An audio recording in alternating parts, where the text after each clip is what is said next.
Associate input editor Ganesh లైవ్లో join అవుతున్నారు. గణేష్, మొత్తం 10 మంది ఎమ్మెల్యేలకు బిగ్ రిలీఫ్ దొరికింది. ఇంతకుముందే అంటే ఇదివరకే 8 మంది ఎమ్మెల్యేలకి క్లీన్ చిట్ లభించగా ఇవాళ ఇద్దరికి క్లీన్ చిట్ ఇచ్చారు స్పీకర్ గడ్డం ప్రసాద్ కుమార్. సో కడియం శ్రీహర్ విషయంలో, దానం విషయంలో ఎందుకు గత కొంతకాలంగా హోల్డ్లో పెట్టినట్టుగా ఉంది సిచ్యువేషన్, అండ్ ఇవాళ వీళ్ళిద్దరికి క్లీన్ చిట్ రావడానికి దోహదపడ్డటువంటి కారణాలు? సో బీఆర్ఎస్ చాలా బలంగా వాదనలు వినిపించలేదా? బీఆర్ఎస్ వినిపించిన వాదనలో బలం లేకపోయిందా? ఏం జరిగి ఉంటుంది? ఎందుకంటే మరికొద్ది గంటల్లోనే సుప్రీంకోర్టులోన ఇందుకు సంబంధించిన విచారణ జరుగుతుంది కాబట్టి సుప్రీంకోర్టు కూడా దీనిపైన పార్టీ ఫిరాయింపులపైన ఒక సీరియస్గా ఉండాల్సిన అవసరం ఉంది. రాజ్యాంగబద్ధంగా ఎవరైతే పార్టీ ఫిరాయింపులు చేశారో దీన్ని అత్యంత నేరంగా భావించాలి కాబట్టి ఖచ్చితంగా స్పీకర్కి గడ్డం ప్రసాద్కి గతంలోనే ఆయనకి ఒక సీరియస్ ఒక దీంట్లో పెట్టింది, అభిశంసించింది. ఎందుకంటే త్వరగా ఈ కేసుని తేల్చాలన్న విషయాన్ని తేల్చి చెప్పింది. ఎందుకంటే వచ్చిన పిటిషన్స్ కావచ్చు, లేకపోతే రాజ్యాంగబద్ధంగా నడవాల్సిన సిస్టము నడవాల్సిన అవసరం ఉందని. అందుకనే అత్యంత ఉత్కంఠభరితంగా దాదాపుగా మనకి 2025 నుంచి కొనసాగుతున్న ఒక సిచ్యువేషన్ చూస్తుంటే దాదాపు ఏడాది కాలం పాటు అంటే క్షుణ్ణంగా ప్రతి ఎమ్మెల్యే దాదాపు 10 మంది పైన వచ్చింది కాబట్టి 10 మందిలోన మీరంటున్న ఇద్దరు దానం నాగేంద్ర కావచ్చు, లేకపోతే కడియం శ్రీహరి కావచ్చు, పార్టీలో అత్యంత కీలకంగా ఉండే నేతలు. ఎందుకంటే వాళ్ళు ఆ సీనియర్ నేతలు, కాంగ్రెస్ పార్టీలోన మిగతా వాటిలో అత్యంత అనుభవం ఉన్న నేతలు, మిగతా నాయకుల కంటే అత్యంత కీలకమైన నాయకులు ఉన్నారు కాబట్టి దానం నాగేంద్ర కావచ్చు, లేకపోతే కడియం శ్రీహరి కావచ్చు, వీరిద్దరూ బీఆర్ఎస్ నుంచి బయటికి వెళ్ళి కాంగ్రెస్ పార్టీతో నడుస్తున్నారు. ఇది పార్టీ ఫిరాయింపులకి ఖచ్చితంగా వస్తుందనేది ఏదైతే బీఆర్ఎస్ ఖచ్చితంగా వాళ్ళపైన వాదన చేస్తూ వచ్చింది, వాళ్ళిద్దరినీ పార్టీ ఫిరాయింపుల చట్టం కింద అనర్హులుగా చేయాలనేది ఒక వాదన చేస్తూ వచ్చింది. కాబట్టి దానిపైన మిగతా వాళ్ళకి ఇచ్చిన అంశాల కంటే, అభిశంసన విషయాల కంటే మిగతా వీళ్ళిద్దరికి కూడా అత్యంత కీలకంగా అనేక విడతలుగా స్పీకర్ గడ్డం ప్రసాద్ దీనిపైన ఆయన వాయిదాలు తీసుకున్నారు, విచారించారు. చివరికి ఈరోజు 10 మందికి కూడా ఈ ఇద్దరితో ఈ రోజుకి క్లీన్ చిట్ రావడంతో దీనికి ఖచ్చితమైన ముగ్గురికి మొత్తం 10 మందికి కూడా ఈ ఇద్దరితో కలిపి 10 మందికి కూడా క్లీన్ చిట్ అనేది వచ్చింది.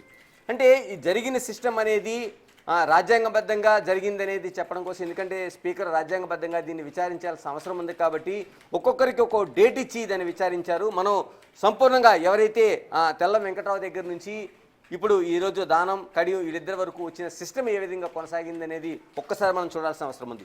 ఎందుకంటే స్పీకర్ దీనికి సంబంధించిన నిర్ణీతమైన సమయాలు ఇచ్చారు, వాళ్ళు ఏం ఆన్సర్ చెప్పారనేది. ముందుగా ఈ ఇద్దరికి సంబంధించి కడియం కావచ్చు, మిగతా వాళ్ళు వీళ్ళిద్దరికి కావచ్చు వచ్చిన నిర్ణయాలకు సంబంధించి మనం మాట్లాడుకుంటే వాళ్ళు ఇప్పుడు మీడియాతో కొద్దిసేపటి క్రితం వాళ్ళిద్దరు కూడా మీడియాతో మాట్లాడారు. మీడియాతో మాట్లాడినప్పుడు ఖచ్చితంగా మేము బీఆర్ఎస్లోనే కొనసాగుతున్నాం, ఎందుకంటే పార్టీ మమ్మల్ని పార్టీ నుంచి సస్పెండ్ చేయలేదు, పార్టీ సభ్యత్వాలు కొనసాగుతున్నాయి.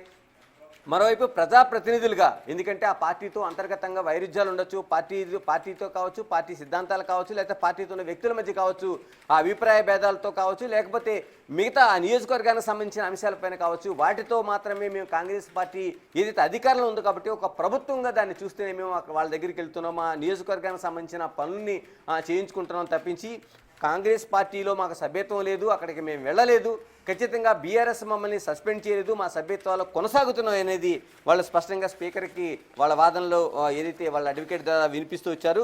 ఒక్కసారి దానంకు సంబంధించిన వాదనలను కూడా మనం తీసుకుంటే దానం కూడా ఇదే విషయంది. అంటే పాడి కౌశిక్ రెడ్డి వేసిన పిటిషన్ బీఆర్ఎస్ నుంచి ఏదైతే ఉందో ఆయన వేసిన పిటిషన్లో ఎంపీగా ఏదైతే కాంగ్రెస్ పార్టీ నుంచి పోటీ చేశారని కీలకమైన వ్యాఖ్యలు ఏదైతే చేస్తున్నారో, కౌశిక్ రెడ్డి ఆ రోజున పిటిషన్ వేసే సమయానికి నేను ఎంపీగా పోటీ చేయలేదు, నేను అప్పటికి బీఆర్ఎస్ పార్టీలో ఉన్నాను, ఇటువంటి పోటీ ఎక్కడా లేదనేది ఆయన స్పష్టంగా చెప్పడం జరిగింది.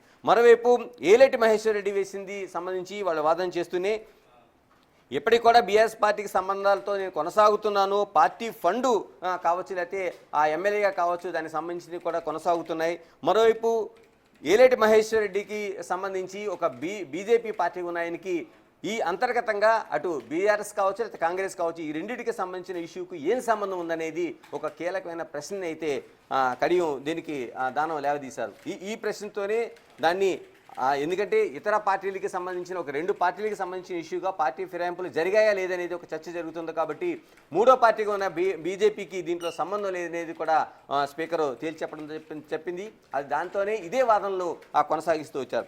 ఇక కడియానికి సంబంధించి కడియం కూడా ఒక స్పష్టంగా, ఎందుకంటే కేసీఆర్ సంబంధించిన విధానాలనే మేము కొనసాగిస్తూ వస్తున్నాం, కేసీఆర్ సంబంధించిన విధానాలు కొనసాగుతున్నాయి, తాను ఎప్పుడు కూడా బీఆర్ఎస్ పార్టీకి వ్యతిరేకంగా ఎక్కడో కూడా కామెంట్స్ చేయలేదు.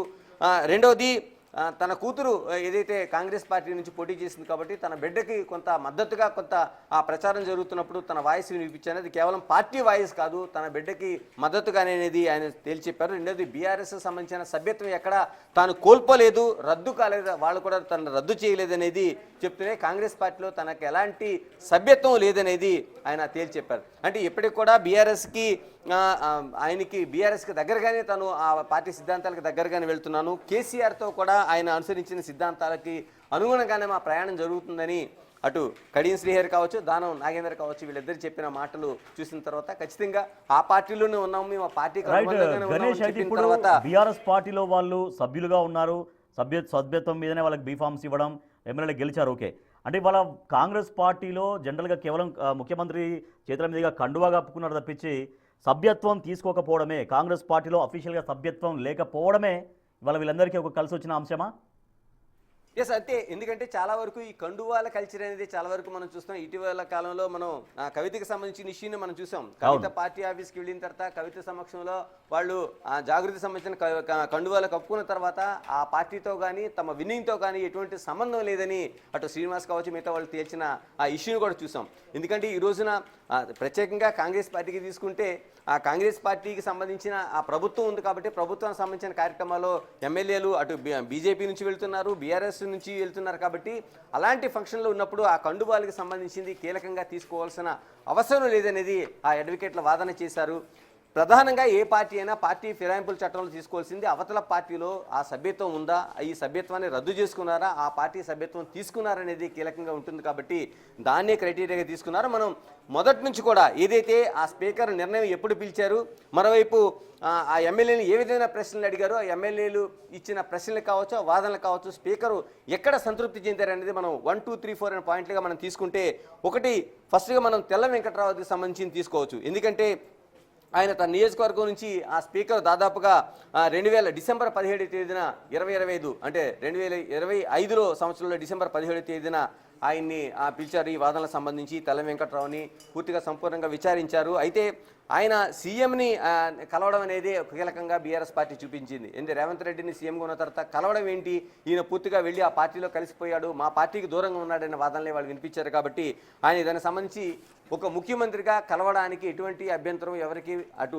పార్లమెంటరీ వ్యవస్థలో కావచ్చు లేదా డెమోక్రసీగా కావచ్చు ఎక్కడ ఉండదు. కాబట్టి తాము ఆ విధానంలోనే తాను ఖచ్చితంగా ఆ నియోజకవర్గ అభివృద్ధి కోసం మాత్రమే తాను కలిశాననేది స్పష్టంగా ఆయన చెప్పగలిగారు. మరోవైపు పార్టీ మారలేదు, ఎందుకంటే ఖచ్చితంగా తాను బీఆర్ఎస్ పార్టీలో ఉన్నామనేది తెల్ల వెంకట్రావు స్పష్టం చేశారు. దీనిపైన డిసెంబర్ 17 తేదీన ఏదైతే స్పీకరు వచ్చిందో ఆ స్పీకరు 25న ఆయన స్పష్టమైన ఈ ఆధారంగానే స్పీకర్ తన నిర్ణయాన్ని ప్రకటించడం జరిగింది. మరోవైపు Arikapudi Gandhi senior TDP leader దగ్గర నుంచి బీఆర్ఎస్ లీడర్గా అనేక పార్టీల్లో ఆయన ప్రయాణం జరిగిన తర్వాత కూడా ఆ నియోజకవర్గంలో ఒక కీలకమైన వ్యక్తి అరికపూడి గాంధీ. ఎందుకంటే కోకటపల్లి కావచ్చు మిగతా నియోజకవర్గాలకు సంబంధించి కావచ్చు ఆయన సంబంధించింది చాలా వరకు ఒక కీలకమైన నేతగా చూస్తారు. ఆయనది కూడా డిసెంబర్ 17 తేదీ 25 సేమ్ ఏదైతే తెల్ల వెంకట్రావుకు సంబంధించిన నియోజకవర్గానికి సంబంధించిన స్పీకర్ ఆ రోజు నిర్ణయం ప్రకటించారో అదే తేదీన ప్రకటించారు. ఆయనది అత్యంత కీలకంగా ఒక చర్చ జరగడానికి ప్రధానమైన కారణం పిఎస్సి చైర్మన్గా ఆయన్ని ఇవ్వడం అనేది ఒక కీలకమైన చర్చ జరిగింది. ఎందుకంటే ఆ రోజున అది ఇవ్వడం పైన అభ్యంతరాలు వ్యక్తం చేసింది బీఆర్ఎస్ పార్టీ. ఆ పిఎస్సి చైర్మన్గా ఎందుకు తీసుకోవాల్సి వచ్చింది, బీఆర్ఎస్ పార్టీ సభ్యుడిగా ఉండడం అనేది, ఇప్పటికే ఆయన కాంగ్రెస్ పార్టీలో చేరాడు, కాంగ్రెస్ పార్టీతో ప్రయాణం చేస్తున్నాడు కాబట్టి ఖచ్చితంగా పార్టీ ఫిరాయింపుల చట్టం కింద ఇది వస్తుంది అనేది బీఆర్ఎస్ తన వాదనలు వినిపించింది. అయితే ఇక్కడ ఉండాల్సిన ప్రధానమైన ఒక పార్లమెంటరీ వ్యవస్థగా జరిగిన సమక్షంలో వాళ్ళు చెప్పిన మాటలు చూసుకుంటే మనం ఖచ్చితంగా ఏదైతే పిఎస్సి చైర్మన్ ఏదైతే పేండ్ అకౌంట్స్ సంబంధించిన ఈ చైర్మన్ పదవి అనేది ఖచ్చితంగా ప్రతిపక్షాలకు మాత్రం ఇస్తారు కాబట్టి ఆ హోదాలన్నీ తనకిచ్చారు. అందుకని అరికపూడి గాంధీగా తన తీసుకోవడానికి ఏమాత్రం వెనకంజ వేయను. మరోవైపు నేను బీఆర్ఎస్ పార్టీలోనే ఉన్నాను, బీఆర్ఎస్ పార్టీలో ఉండబట్టే ఆ పార్టీ కాంగ్రెస్ పార్టీ అధికారంలో ఉన్న తర్వాత అంటే ప్రజాస్వామ్యబద్ధంగా రెండోది పార్లమెంటరీ చట్టం ఏదైతే ఉందో డెమోక్రసీలోన దాంతోపాటు మనకి చట్టపరంగా చూసుకున్నా సరే అంటే పార్లమెంట్లో ఆ చట్ట ప్రకారంగా చూసుకున్న తర్వాత కూడా ఖచ్చితంగా విపక్షానికే ఆ పదవి ఇవ్వాలి కాబట్టి తాను. కానీ గణేష్ ఆ సమయంలో బీఆర్ఎస్ పార్టీ చెప్పింది మేము మా తరపు నుంచి ఎటువంటి ప్రతిపాదనలు మేము అరికపూడి గాంధీ పేరు పంపించలేదు. సో అరికపూడి గాంధీని మీరు ఏ రకంగా పిఎస్సి చైర్మన్ చేస్తారనేది బీఆర్ఎస్ చాలా బలంగా అప్పుడు దాన్ని ఆ పాయింట్ రేజ్ చేసింది. మేము పేర్లు ఇస్తే కదా మీరు చేయాల్సింది, మేమేమన్నప్పుడు మీరు ఎట్లా చేస్తారనేది ఒక పాయింట్ తీసుకొచ్చింది. అంటే బీఆర్ఎస్ చేసిన ఆ రోజు వాదన కూడా వాళ్ళు ఇప్పుడు స్పీకర్ ముందు ఉంచారు. ఎందుకంటే ఎప్పుడూ కూడా ప్రతిపక్షాలకు సంబంధించి పిఎస్సి చైర్మన్ పదవి ఉంటుంది. గతంలో మనం ఉమ్మడి ఆంధ్రప్రదేశ్లో కూడా చూసాం. ఏ అధికార పార్టీ ఉంటే మిగతా ప్రతిపక్షానికి ఆ హోదా ఇవ్వడం అనేది ఆనవాయితీ. కానీ రాజ్యాంగబద్ధంగా మనం చూసుకుంటే ఆ పార్టీ దాన్ని ఎవరిని సిఫారసు చేస్తే వాళ్ళకి ఇవ్వాలనేది కూడా ఎక్కడా లేదు. ఎందుకంటే ఇప్పటికి అనేక దఫాలుగా మనం చూసిన తర్వాత ఆ పార్టీలో అనుబంధంగా కొనసాగుతున్నారు కాబట్టి ఆ పార్టీలో ముఖ్య నేతను ఒకరిని ఎంపిక చేసిస్తారు. కానీ అలాగని బీఆర్ఎస్ పార్టీ మరో పేరుని ఏదైనా ఖచ్చితంగా అరిగిపొడి గాంధీకి ఇవ్వకూడదు, పలానా పేరు ఇవ్వాలని ఎక్కడ కూడా ఆ స్పీకర్ ముందు కావచ్చు లేదా ప్రభుత్వాల ముందు కావచ్చు ఎక్కడ పెట్టిన దాఖలాలు లేవు. కాబట్టి ఖచ్చితంగా ఆయన దానికి ఒక సజెషన్ ప్రతిపక్ష లీడర్గా ప్రతిపక్షంలో ఉండే ఆయనకి ఆ పదవి ఇవ్వాలి కాబట్టి చైర్మన్గా పలానా వ్యక్తిని సూచించినప్పుడు ఆయన దాన్ని అంగీకరించారు కాబట్టి దాన్ని ఖచ్చితంగా ఎక్కడా కూడా మనం దాన్ని తిరస్కరించలేమనేది ఆ రోజున ఆ వాదనలో వినిపించింది. దానికి ఖచ్చితంగా అంగీకరించాల్సిన అవసరం వచ్చింది. ఎందుకంటే బీఆర్ఎస్ మేము పెట్టలేదంటే ఎవరిని పెట్టి సూచించారు అంటే ఈయన కాకపోతే ఎవరికి ఇవ్వాలి. మరోవైపు ఎవరైతే తాను తీసుకుంటున్న వ్యక్తి తిరస్కరించినప్పుడు మాత్రమే ఉండాలి. కాబట్టి అది ఆ పార్టీ అంతర్గతంగా ఒక వ్యక్తి పైన ఇష్టం ఉండొచ్చు, ఇష్టం లేకపోవచ్చు. ఆ పార్టీలో ఉండే అంతర్గత వైరుధ్యాలకి ఏదైతే రాజ్యాంగబద్ధంగా ఉండే ఒక పదవిని దాన్ని ముడిపెట్టి చూడాల్సిన అవసరం లేదనేది కూడా ఆ రోజున తేల్చిన విషయం. మరోవైపు బండ్ల కృష్ణమోహన్ సంబంధించి మనం తీసుకుంటే అధికార పార్టీలో ఎప్పుడు నేను చేరలేదు, అలా చేరిన దాఖలా ఎక్కడ చూపించమని ఆయన సవాల్ చేశారు. ఎందుకంటే దానికోసమే ఆయన కూడా సేమ్ అదే డిసెంబర్ 17వ తేదీన 2025న స్పీకర్ తన నిర్ణయాన్ని ఆ రోజు ప్రకటించినప్పుడు దాదాపుగా బీఆర్ఎస్ సభ్యుడిగానే నేను కొనసాగుతున్నాను, నేను ఏదో పార్టీలో చేరినట్టు ఎలా చూపించండి ఖచ్చితంగా అంటే దాన్ని కూడా ఎక్కడ ప్రతిపక్షం నుంచి వాదనలు అనేవి చూపించలేకపోయారు, సాక్ష్యాలు చూపించలేకపోయారు. మరోవైపు అదే రోజున తీర్పు ఇచ్చినప్పుడు స్పీకర్ దాంట్లో టి ప్రకాష్ గౌడ్కి సంబంధించి టి ప్రకాష్ గౌడ్ కూడా సోషల్ మీడియా మాధ్యమాల్లో తాను కాంగ్రెస్ పార్టీలో చేరినట్టు బీఆర్ఎస్ని వీడినట్టు వచ్చిన వార్తలను ఆధారంగా తీసుకుని తనను ఎలాగ నిర్ణయిస్తారు, పార్టీ ఫిరాయింపుల చట్టాన్ని ఎలా తన పైన ప్రయోగిస్తారనేది అడిగిన ప్రశ్నకు కూడా ఎక్కడా కూడా చట్టబద్ధంగా ఎక్కడ కూడా ఆధారాలు చూపించలేకపోయారు. తను పార్టీలోనే కొనసాగుతున్నాను, సోషల్ మీడియాలో ఉన్న వార్తలను ఏ విధంగా ఆధారంగా చేసుకుని తన పైన చూపిస్తారు, అలాగైతే బీఆర్ఎస్ పార్టీ నుంచి తనను బహిష్కరించినట్టుగా చూపించాలనే దానికి కూడా ఆ వాదనతో ఏకీభించాల్సి వచ్చింది. ప్రతిపక్షం ఈ విధంగానే ఆ రోజు సేమ్ డేట్లో వీగిపోయింది ప్రకాష్ గౌడ్ విషయంలో కూడా. అలాగే అదే రోజున ఇంకొక ఎమ్మెల్యే కూడా ఇచ్చారు, గూడెం మహిపాల్ రెడ్డికి సంబంధించి. మహిపాల్ రెడ్డి కేవలం నియోజకవర్గ సమస్యల మీద చర్చించడం కోసం మాత్రమే తన ప్రభుత్వం వద్దకు వెళుతున్నాను. ఎందుకంటే ఒక్కసారి ఎమ్మెల్యే అయిన తర్వాత పార్టీ పరిధి దాటి వెళ్ళిన తర్వాత ప్రతి ఎమ్మెల్యేకి అక్కడ ఉండేది ఆ పార్టీ అధికార పార్టీ ఏదైనా కావచ్చు, అక్కడ సీఎం కావచ్చు, లేకపోతే డిప్యూటీ సీఎం కావచ్చు, మంత్రులు కావచ్చు, ప్రభుత్వానికి సంబంధించిన ఏదైతే మనం రాజ్యాంగబద్ధంగా కలెక్టర్లు మిగతా వ్యవస్థను చూస్తామో ఆ విధంగానే సీఎంను చూడాల్సిన అవసరం ఉంది. కాబట్టి ఆ విధంగానే తన ప్రభుత్వం వద్దకు పదే వెళ్ళి కలుస్తున్నాను తన నియోజకవర్గ పనులు చేయించుకోవడం కోసం. అలాగే గతంలో కూడా కేసీఆర్ సీఎంగా దశాబ్ద కాలం కొనసాగినప్పుడు కూడా చాలామంది ప్రతిపక్ష పార్టీలకు సంబంధించిన కాంగ్రెస్ పార్టీకి సంబంధించిన వాళ్ళు కావచ్చు, లేకపోతే బీజేపీకి సంబంధించిన వాళ్ళు కావచ్చు వెళ్ళి కలిశారు, వాళ్ళు కలిసి మాట్లాడారనేది కూడా వాళ్ళు స్పష్టం చేశారు. దీంతో మనకి ఏదైతే గూడెం మహిపాల్ రెడ్డి సంబంధించిన పైన చేసిన ఇటీవల మహిపాల్ రెడ్డి మున్సిపల్ ఎలక్షన్స్ లో బీఆర్ఎస్ అభ్యర్థులకే ఓటు వేయనట్టు కూడా చాలా బహిరంగంగా పిలుపునిచ్చినటువంటి అంశం కూడా ఉంది. అంటే అది కూడా ఈయన బీఆర్ఎస్ ఎమ్మెల్యే అని చెప్పడానికి ఒక బలమైన కారణం కూడా ఖచ్చితంగా ఎగ్జాక్ట్లీ. ఎందుకంటే మహిపాల్ రెడ్డి అటు ఏదైతే వీళ్ళు సోషల్ మీడియా వార్తల్ని ప్రాతిపదికగా తీసుకొని ఆయన పార్టీ మారాడని చెప్తున్నారో ఆయన అదే ప్రాతిపదికగా చూపించగలిగారు. ఎందుకంటే తాను బీఆర్ఎస్కే ఓటేయండి అనేది ఆ రోజున మున్సిపల్ ఎన్నికల్లో తను ఖచ్చితంగా చెప్పాను. కాబట్టి తన పార్టీ సభ్యుడిగా లేకపోతే కాంగ్రెస్ పార్టీ సభ్యుడిగా కొనసాగితే ఆ అధికార పార్టీకి వ్యతిరేకంగా నేను ఎందుకు ప్రచారం చేస్తాననేది కూడా ఆయన పాయింట్అవుట్ చేసి చూపించగలిగారు. దీంతో స్పీకర్ ఏకీభవించారు. దాంతో ఆయనది కూడా ఏదైతే పార్టీ ఫిరాయింపుల చట్టం సంబంధించింది వీగిపోయింది. ఇక జనవరి 15వ తేదీ వరకు దీన్ని కొనసాగుతూ వచ్చిన దాంట్లో పోచారం శ్రీనివాసరెడ్డి కేసును మనం తీసుకోవాలి. ఆ రోజున ఆయన స్పీకర్ దానిపైన నిర్ణయాన్ని వెల్లడించారు. ప్రభుత్వ సలహాదారుగా ఉన్నప్పటికీ అది రాజకీయ నియామకం కాదనేది ఆయన ఖచ్చితంగా తేల్చారు. ఎందుకంటే ఇది సాంకేతిక నియామకాలుగా మనం ముందుగా పిఎస్సి చైర్మన్ తీసుకున్నట్టే ప్రభుత్వ సలహాదారుడిగా ఉండడం అనేది అది రాజ్యాంగబద్ధంగా వచ్చిన పద్ధతి ఇది. కాబట్టి ప్రభుత్వ సలహాదారుడిగా ఉండడం అనేది రాజకీయాలకి ఏమాత్రం ప్రమేయం కాదు, దానికి సంబంధం లేని పదవి. కాబట్టి దాన్ని తీసుకోగలిగానని పోచారం చేసిన వ్యాఖ్యలు ఏదైతే వాదనలు ఉన్నాయో దాన్ని ఖచ్చితంగా ఏకీభించాల్సిన అవసరం వచ్చింది. ఎందుకంటే కేవలం సలహాదారుడిగా తీసుకున్నంత మాత్రాన దాన్ని పార్టీ బీఆర్ఎస్కి వ్యతిరేకంగా ఉన్నట్లు కానీ ఆ పార్టీలో అధికార పార్టీలో చేరిపోయినట్లు కానీ ఎలా ధృవీకరిస్తారనేది వాదనలకి అటు బీఆర్ఎస్ నుంచి ఇటువైపు కూడా గట్టిగా చెప్పే సమాధానం లేకపోవడంతో స్పీకర్ దానిపైన క్లీన్ చిట్ ఇవ్వడం జరిగింది. మరోవైపు కాలే యాదవ్కి సంబంధించి మనం చూసుకోవాలి. ఎందుకంటే ఆయన కూడా జనవరి 15వ తేదీనే స్పీకర్ ఆ నిర్ణయాన్ని వెల్లడించారు. కాబట్టి ఫిరాయింపులపై జరిగినట్లు పిటిషన్ల దగ్గర ప్రత్యక్ష ఆధారాలు ఏమున్నాయి చూపించండి అని ఆయన అడ్వకేట్ పూర్తిగా అడగగలిగారు. ఆయన ప్రత్యక్షంగా స్పీకర్తో మాట్లాడినప్పుడు కూడా యాదయ్య ఒకటే మాట చెప్తూ వచ్చారు, నేను పార్టీ మారినట్లు వాళ్ళ దగ్గర ఎలాంటి ఆధారాలు ఉన్నాయి చూపించండి. అటు పార్టీ కార్యక్రమాల్లో పాల్గొన్నట్టు కానీ, లేకపోతే పార్టీ వ్యతిరేక కార్యకలాపాలు చేస్తున్నట్టు కానీ, లేదంటే పార్టీ క్యాడర్ని మిగతా వాళ్ళని ఆ బీఆర్ఎస్ పార్టీకి వ్యతిరేకంగా నడిపిస్తున్నట్లు కానీ అలాంటి ఏ ఆధారం ఉన్నా చూపించమనేది ఆయన కాళే యాదవ్ చేసిన వాదనలు ఎక్కడా కూడా నిరూపించలేకపోవడంతో జనవరి 15న ఆయన్ని కూడా స్పీకరు క్లీన్ చిట్ ఇవ్వడం జరిగింది.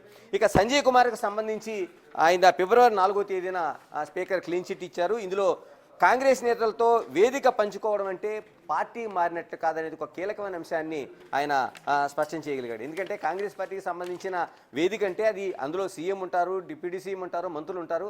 అది కాంగ్రెస్ పార్టీకి సంబంధించిన వేదికగా చూడాల్సిన అవసరం లేదనేది సంజయ్ కుమార్ తన వాదనలో స్పష్టం చేస్తూ వచ్చారు. ఎందుకంటే అది కాంగ్రెస్ పార్టీకి సంబంధించిన మీటింగ్ కాదు, ఒక అభివృద్ధికో లేకపోతే మిగతా పథకాలకు సంబంధించింది కాబట్టి ఆ పథకాల్లో ఉన్న ఎమ్మెల్యేగా ఉన్న తాను ఖచ్చితంగా పాలు పంచుకోవాల్సిన అవసరం ఉంది. అక్కడ చూడాల్సిందే రేవంత్ రెడ్డిని కాంగ్రెస్ పార్టీ లీడర్గా కంటే కేవలం ఆయన ముఖ్యమంత్రిగా ఒక రాజ్యాంగబద్ధమైన పదవిలో ఉన్నారు కాబట్టి ఆ పోస్టుకి గౌరవించి అక్కడికి ఉండే కార్యక్రమాల్లో పాల్గొనడం అనేది ఖచ్చితంగా పాల్గొనాల్సిన అవసరం ఉంది ఎమ్మెల్యేగా తన విధి విధానంలో ఒక భాగమని చెప్తూ వచ్చారు. అలాగే పార్టీ మారినట్లుగా దీన్ని ఏ విధంగా ధృవీకరిస్తారన్న వాదనలు కూడా ఎక్కడ చెల్లుబాటు కావడంతో ఆయనకి క్లీన్ చిట్ జరిగింది. ఆ తర్వాత జనవరి దగ్గర నుంచి మరోవైపు ఫిబ్రవరి ఈ 2 నెలల తర్వాత మార్చి 11న మరో కీలకమైన తీర్పుని ఆయన క్లీన్ చిట్ని గడ్డం ప్రసాద్ స్పీకర్ వెల్లడించారు. అందులోనే ఈ రోజున మనం తీసుకోవాల్సింది మార్చి 11వ తేదీ అత్యంత కీలకమైన రోజుగా మనం చూడాలి. ఎందుకంటే వీళ్ళిద్దరిది చాలా వరకు ఒక ఎపిసోడ్స్గా కొనసాగుతూ వచ్చాయి. ఎందుకంటే వాళ్ళిద్దరూ కీలకమైన నేతలుగా ఉన్నారు. మరోవైపు చురుకైన నేతలు. తర్వాత ఆ పార్టీ మారిన తర్వాత బీఆర్ఎస్ పార్టీకి కీలకంగా డ్యామేజ్ జరిగింది ఆ పార్టీ భావించింది.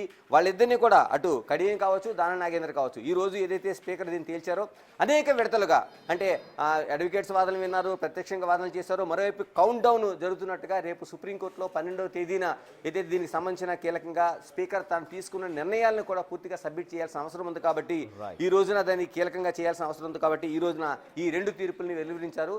నిన్నే దీనికి సంబంధించిన ఒక ఎజెండాను రూపొందించారు. 10 గంటల కల్లా దీనికి సంబంధించింది ఏం తీర్పు వస్తుంది అనేది దీన్ని ప్రకటించగలిగారు. దీంతో ఈరోజు ఉత్కంఠ వాతావరణం నెలకొంది. నిన్నటి నుంచి కూడా ఈ రోజు వరకు కొనసాగింది. అయితే ఈ ఇద్దరిది కూడా వాళ్ళు ఇచ్చిన వాదనలు పూర్తిగా ఏకీభించడంతో కడియం శ్రీహరి కావచ్చు, దానికి సంబంధించిన దీన్ని కావచ్చు పూర్తిగా ఏకీభించిన తర్వాత వీళ్ళు ఖచ్చితంగా బీఆర్ఎస్ పార్టీలోనే కొనసాగుతున్నారు. ఎందుకంటే ఆ పార్టీ సభ్యత్వాల్లో ఉన్నారు. మరోవైపు కాంగ్రెస్ పార్టీ సభ్యత్వాలు ఇవ్వలేదు. వీళ్ళ పార్టీ ఏదైతే బీఆర్ఎస్లో కొనసాగుతున్నామని స్పష్టంగా చెప్పగలుగుతున్నారో వాళ్ళని బహిష్కరించలేదు కాబట్టి ఖచ్చితంగా ఆ పార్టీ సభ్యులుగా ఉంటారు కాబట్టి వీళ్ళకు కూడా పార్టీ ఫిరాయింపుల చట్టం అనేది వర్తించదని చేసి మొత్తం 10 మంది కూడా క్లీన్ చిట్ ఇచ్చారు. దీంతో ఇప్పటివరకు జరుగుతున్న ఏదైతే ఉందో ఆ బేస్ అంతా వీళ్ళకి స్పీకర్ తరపున ఆ వాదనలన్నీ క్లీన్ చిట్ ఇవ్వగలిగారు. ఇక రేపు సుప్రీంకోర్టులో దీనిపైన ఎటువంటి వాదనలు వినిపించబోతున్నారు, ఇప్పటి వరకు వీళ్ళు వినిపించిన వాదనలు కావచ్చు, వాళ్ళ అడ్వకేట్స్ కావచ్చు, వాళ్ళు వ్యక్తిగతంగా కావచ్చు, వినిపించిన వాదనలు సుప్రీంకోర్టు ఏ విధంగా తీసుకుంటుంది, తర్వాత బీఆర్ఎస్ తన వైపు వాదనలు ఏ విధంగా తీసుకొచ్చి సుప్రీంకోర్టు ముందు పెట్టబోతుంది, ఏదైనా పార్టీ ఫిరాయింపుల చట్టం సంబంధించి అత్యంత కీలకంగా చర్చ జరుగుతున్న నేపథ్యంలో ఈ 10 మంది ఎమ్మెల్యేలది రేపటి నుంచి సుప్రీంకోర్టులో ఏం జరగబోతుంది అనేది ఒక ఉత్కంఠ వాతావరణం అయితే మనకు కనిపిస్తోంది. Right, thank you Ganesh. Telangana ఫిరాయింపు ఎమ్మెల్యేల విషయంలో తుది తీర్పు చేశారు స్పీకర్ గడ్డం ప్రసాద్ కుమార్. తుది నిర్ణయం తీసుకున్నారు. బీఆర్ఎస్ పార్టీ పైన గెలిచి కాంగ్రెస్లో జాయిన్ అయ్యారు అన్నటువంటి ఆరోపణలు ఎదుర్కొంటున్న మొత్తం 10 మంది ఎమ్మెల్యేలకు క్లీన్ చిట్ ఇచ్చారు. ఇదివరకే 8 మంది ఎమ్మెల్యేలకు క్లీన్ చిట్ రాగా ఇవాళ తాజాగా Kadiyam Srihari, station Ghanpur MLA Kadiyam Srihari, Khairatabad MLA Danam Nagender వీరిద్దరికి కూడా క్లీన్ చిట్ ఇచ్చారు. మొత్తం తెల్ల వెంకట్రావు, అరికపూడి గాంధీ, ప్రకాష్ గౌడ్, మహిపాల్ రెడ్డి, పోచారం శ్రీనివాసరెడ్డి, బండ్ల కృష్ణమోహన్ రెడ్డి, కాళే యాదయ్య, సంజయ్ కుమార్ వీళ్ళందరికీ ముందుగానే క్లీన్ చిట్ వచ్చింది. ఇవాళ కాసేపటి కింద గడ్డం ప్రసాద్ కుమార్ తెలంగాణ శాసనసభ స్పీకర్ నిర్ణయం తీసుకున్నారు. వీళ్ళిద్దరు కూడా కడియం శ్రీహరి అండ్ దానం నాగేందర్ వీళ్ళు కూడా పార్టీ మారినట్లుగా ఎక్కడ ఆధారాలు లేవు అంటూ బీఆర్ఎస్ ఎమ్మెల్యేగానే కొనసాగుతారంటూ క్లీన్ చిట్ ఇచ్చారు. దీనిపైన BRS working president KTR react అయ్యారు. ఇది ప్రజాస్వామ్య విరుద్ధం అంటూ ప్రజాస్వామ్య తీర్పుకి ఇది ఒక చెంపబెట్టు లాంటిది, ఒక గొడ్డలి పెట్టు లాంటిది, ప్రజాస్వామ్యానికి చీకటి రోజుగా ఆయన అభివర్ణిస్తున్నారు. ఇక తెలంగాణ రాజకీయాల్ని